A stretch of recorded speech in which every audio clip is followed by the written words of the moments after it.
Perfection is the enemy of good enough. This quote comes from Voltaire, a Parisian philosopher, and he said it in 1770. Today's episode is all about our striving for perfection and how, with a few simple adjustments and some creative thinking, you can move from the unrelenting standards of perfectionism into the purposeful, meaningful striving towards your values.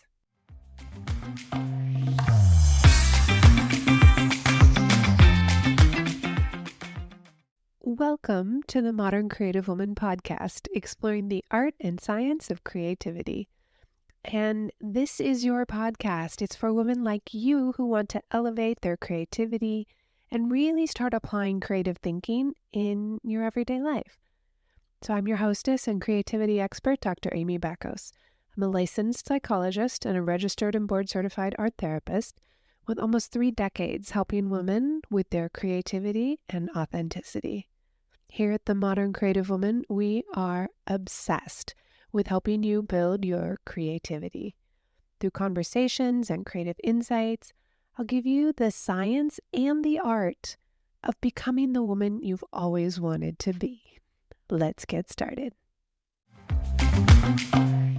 Welcome in. I'm so glad you've joined me on this audio creativity journey today. If you are not yet inside the Modern Creative Woman, I encourage you to check out this month. We have some incredible classes and a vibrant community of women who are supportive and encouraging and all on the same path. Has anyone ever called you a perfectionist? Or have you ever called yourself a perfectionist? It's usually not meant as a compliment. It's usually when someone is finding us to be strict in our standards or persistent in our goals or even pursuing something that they're simply uninterested in. Today's episode is about reframing this idea of perfectionism as an insult and helping us orient towards the idea that we have different strategies and tools that we can apply in different areas of our lives. And the goal is always to have many strategies that get us towards our values and our goals, not just one. And one of the most powerful tools that you have at your disposal for letting go of unrelenting standards or standards that seem to get in your way of accomplishing the goal is creativity and art. Making art, there is no perfection. It's impossible. There is simply nothing to ever indicate perfectionism in art. And our appreciation of beauty in art comes from a myriad of factors. And we tend to have a biological preference for aesthetics, for faces and landscapes, so places in nature and people.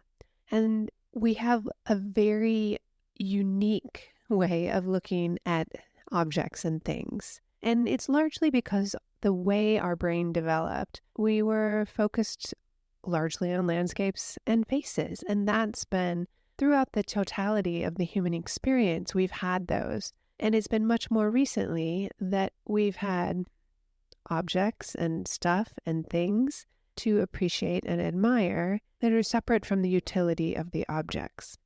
And what neuropsychologists have found is that beauty really is in the eye of the beholder. Therefore, making art is one incredibly powerful way to practice mistakes, to allow ourselves to experiment without any control strategies in the art process. And that's one reason why art therapy is so incredibly powerful, is that it's very personal to the person making art, and it allows you to bypass your defenses and even override kind of the natural tendencies that we might have to make something particular or very specific, very precise, and even manage perfectionist thinking. let's begin with some of the science around perfectionism. First of all, it is not a mental disorder. It's a word that refers to the tendency that some people have to set explicitly high standards for themselves and or for others. And some perfectionists are able to achieve high levels of success because of the lofty goals that they strive for. And other people who experience perfectionism can really struggle with low self-esteem and have problems just functioning in their daily lives, in relationships, and in how they feel about themselves. You could think about it more as a personality trait. Remember, it's not a mental health condition. However, there are times when perfectionism can be termed clinically relevant perfectionism. So it might be that it becomes associated with certain mental health disorders like depression or anxiety and eating disorders.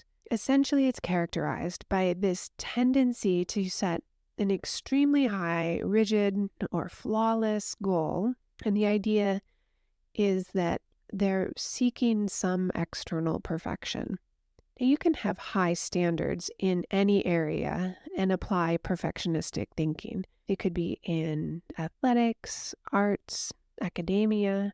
We could use perfectionist strategies in our career, in our finances. Sometimes people have that strategy in terms of organization and cleanliness of their home or their physical appearance, perhaps in their physical fitness and health, where they're unable to miss a day or they struggle to not exercise even if they're injured. It can also happen in relationships and with family, or by adhering very rigidly to a moral or religious code. I want to keep reminding you that striving for high amounts of success is not a bad thing. And there is a term I came across in the research called adaptive perfectionism. And that's really being conscientious and organized, always striving for excellence, having ambitious goals. And it is associated with feeling good about yourself, feeling happy, having high self-esteem.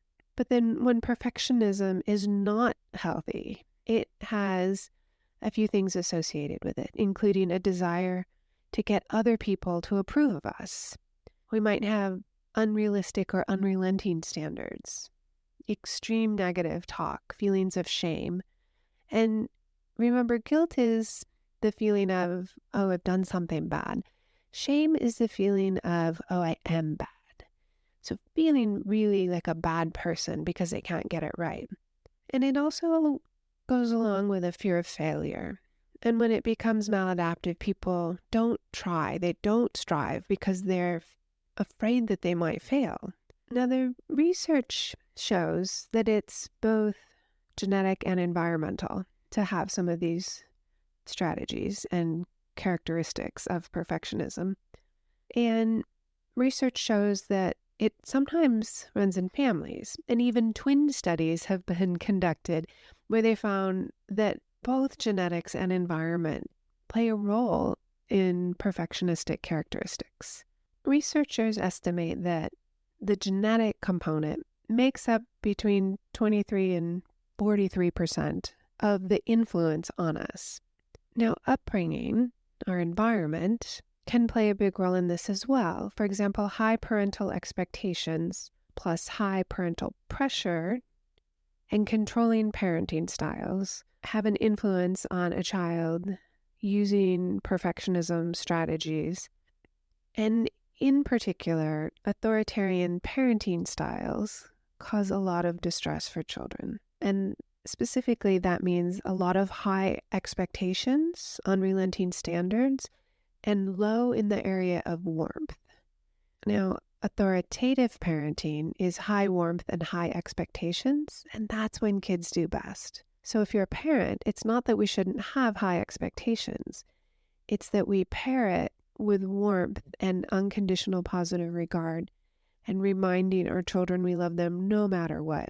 There's also some research showing, this is in adults reflecting back on their childhood, that trauma influenced these strategies, that when they experience trauma like abuse and neglect during childhood, that has also had an influence on perfectionism in a coping strategy. I want to talk about perfectionism in particular because of a 2019 meta-analysis. And that's the best kind of research where they're looking at the whole big picture of research over many years and seeing what the trends in the research are. And there was a study among college students in Canada and the US and the United Kingdom. And it found that rates of perfectionism had increased significantly from 1989 to 2016. And so it's becoming more of a prevalent way of interacting with ourselves and the world. Now, there's 3 types that you can kind of get the sense around perfectionism that it's oriented only towards yourself, placing high demands on yourself. And that's only one kind of perfectionism.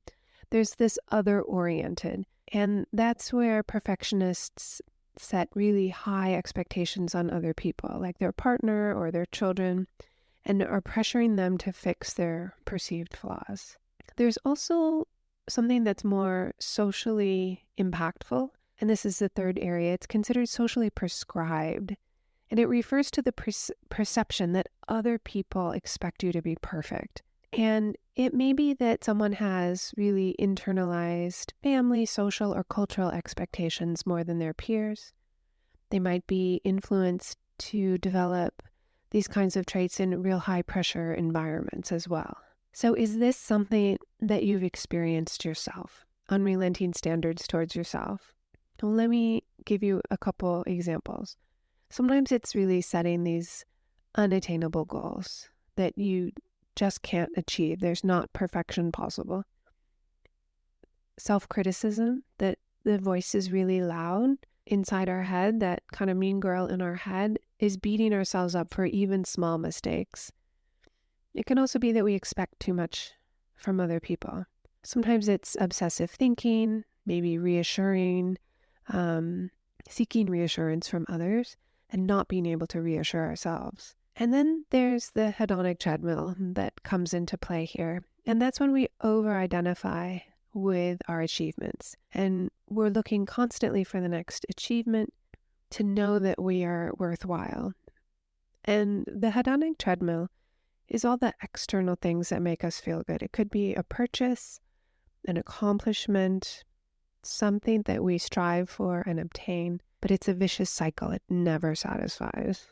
If this sounds familiar to you, I would say you're in good company. A lot of the women I know and that I work with have sometimes the feeling of using perfectionism as a coping strategy and the feeling of needing to use it, that it's the kind of the safe way to solve a problem. Now, it can really impact time management. And I've talked about that before, time anxiety. And if you have yet to listen to the Vibrant Vision webinar, I really encourage you to watch it and print out the workbook. It focuses a lot on using time in kind of a more realistic way and using your mind and in the present moment to move yourself forward and imagine taking action on your goals and values and letting go of the time anxiety. Again, this can have kind of the negative impact on our relationships. It might be that we have trouble getting out the door. It might be that we are critical in a way that we know does not speak the truth.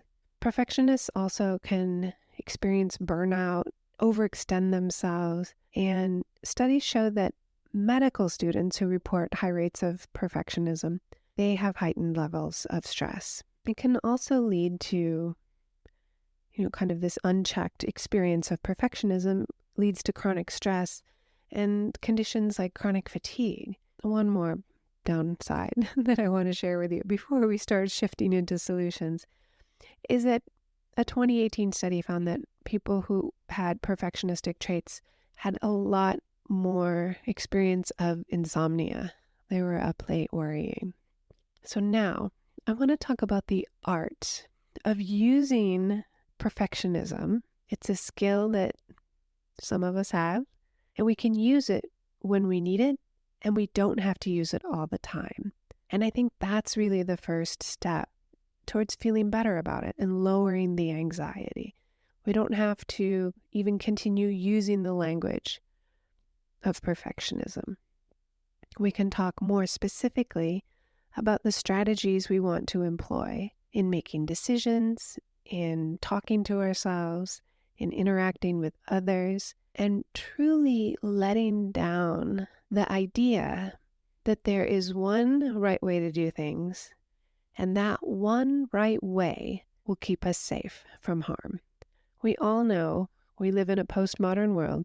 There's not one way to do things. There is not one right way to think or feel or do. So let's talk about how to use perfectionism in a way that serves. Let me first say I've not heard that way of describing it in the literature and in the books. There may be other people using that phrase and describing it this way. I just haven't come across it yet. And the idea of using perfectionism when you need it and letting it go when you don't is just so much more easygoing than trying to stop what we know has worked in the past and figure out something else with a 180-degree turn on the spot.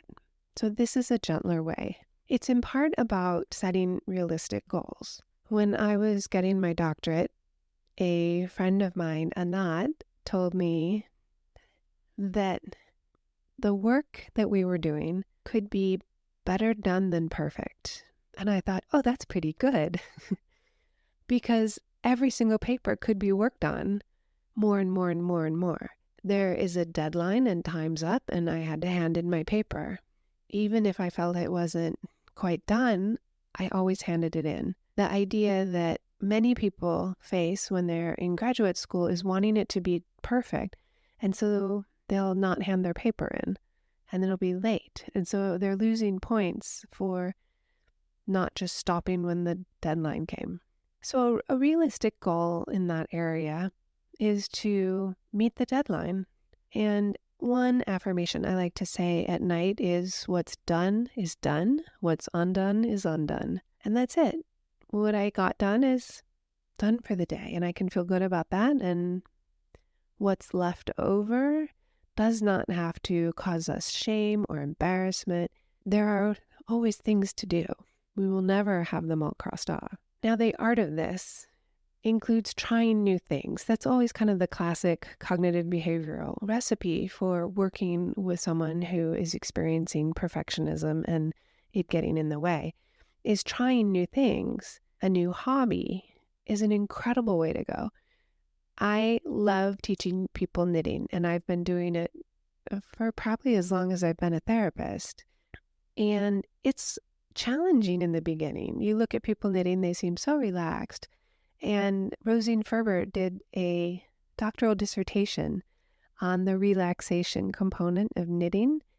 And what she found is that women are so relaxed when they're knitting, except in the beginning when they're learning. And tension goes up when you're learning how to knit.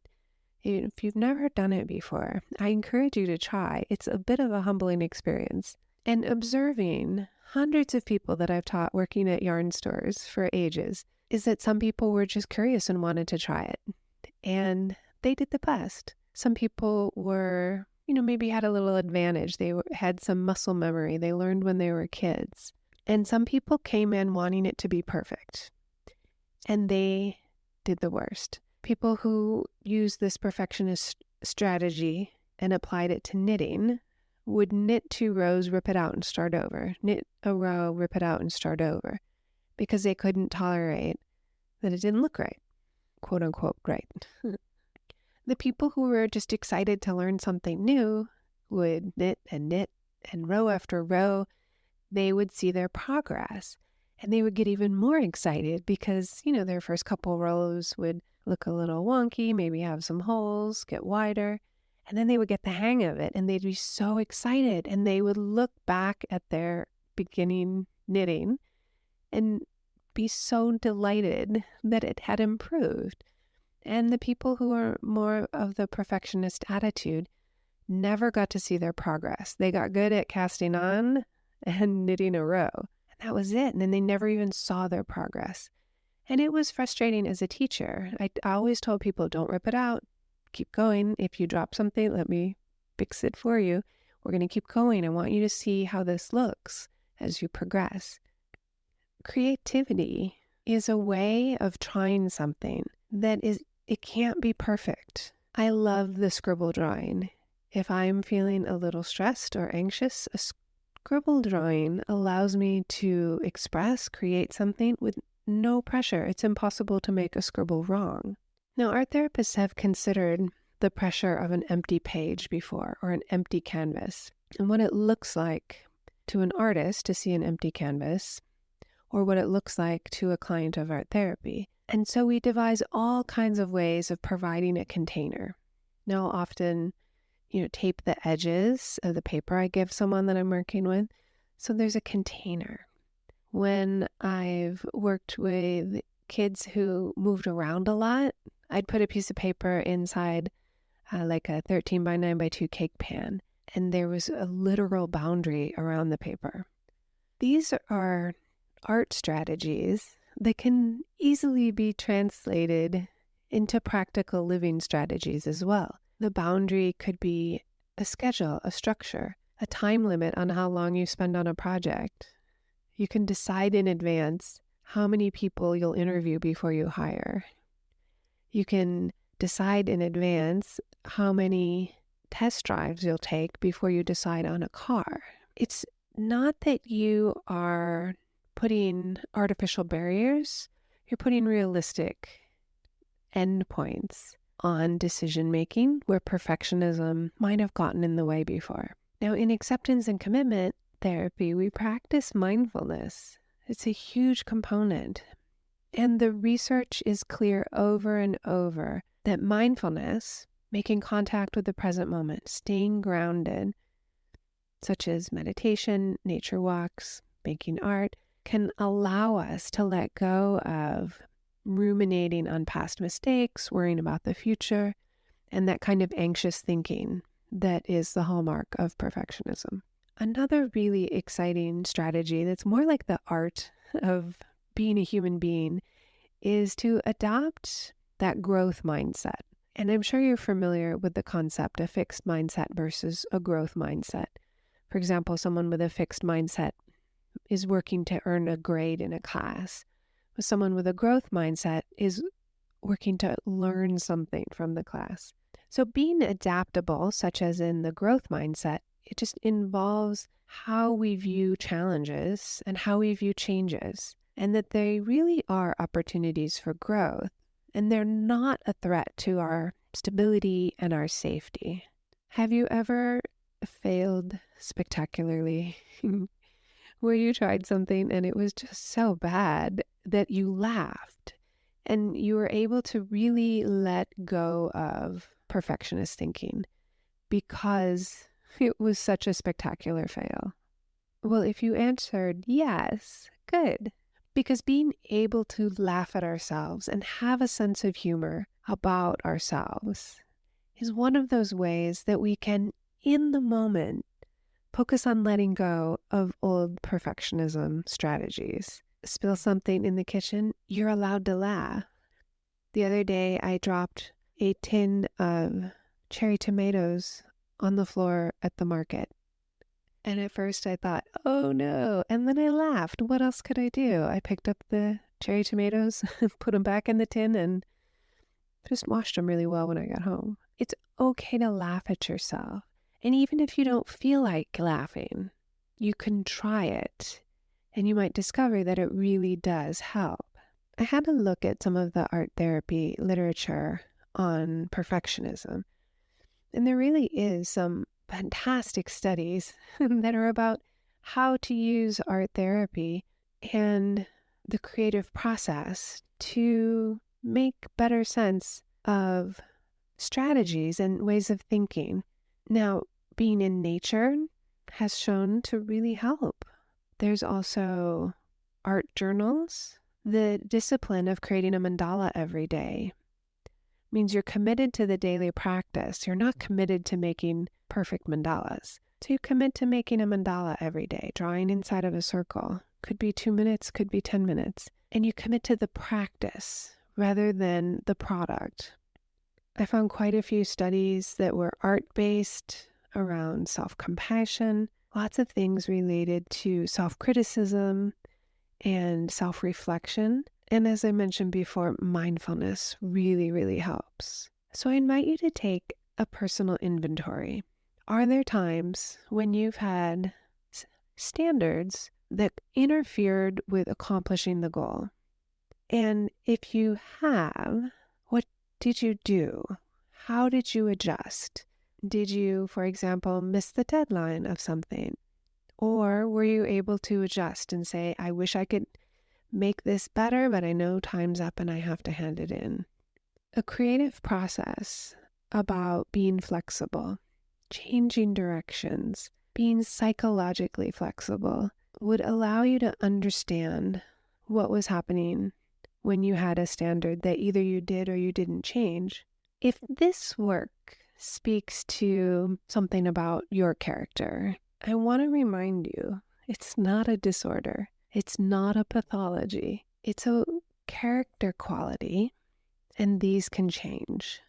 The really good news is these can absolutely change. We're spending the month of August inside the Modern Creative Woman talking about perfectionism, reframing it as a coping strategy, and we'll be taking a deep dive into the skills that allow you to hang on to the parts that you like and shift when there are situations that are bringing up the parts that you don't like of a good strategy, a standard. It's figuring out how to have your standards without compromising your peace of mind. I do hope that you will join us inside the membership, and be sure and check out the webinar. The link is in the show notes. I think you will love it, and it gives you a little flavor of what it's like inside the membership. Have a wonderful rest of your week. Now that you know about how to use your creativity, what will you create? Want more? Subscribe to the Modern Creative Woman digital magazine. It's absolutely free and it comes out once a month. And I know you can get a lot out of the podcast and the digital magazine. Yet when you're ready to take it to the next level, I want you to know you have options inside the membership. And if you're interested in a private consultation, please feel free to book a call with me. Even if you just have some questions, go ahead and book a call. My contact is in the show notes, and you can always message me on Instagram. Do come find me in the Modern Creative Woman on Instagram, Facebook, and Pinterest at Dr. Amy Bacos. If you like what you're hearing on the Modern Creative Woman podcast, I want to give you the scoop on how you can support the podcast. You can be an ambassador and share the podcast link with 3 of your friends. You can be a community supporter by leaving a 5-star review if you think it's worth the 5 stars. And you can become a gold star supporter for as little as $3 a month. All those links are in the show notes. Remember to grab your free copy of the 21-Day Gratitude Challenge. The link is in the show notes, and you can find it at moderncreativewoman.com. Have a wonderful week, and I cannot wait to talk with you in the next episode.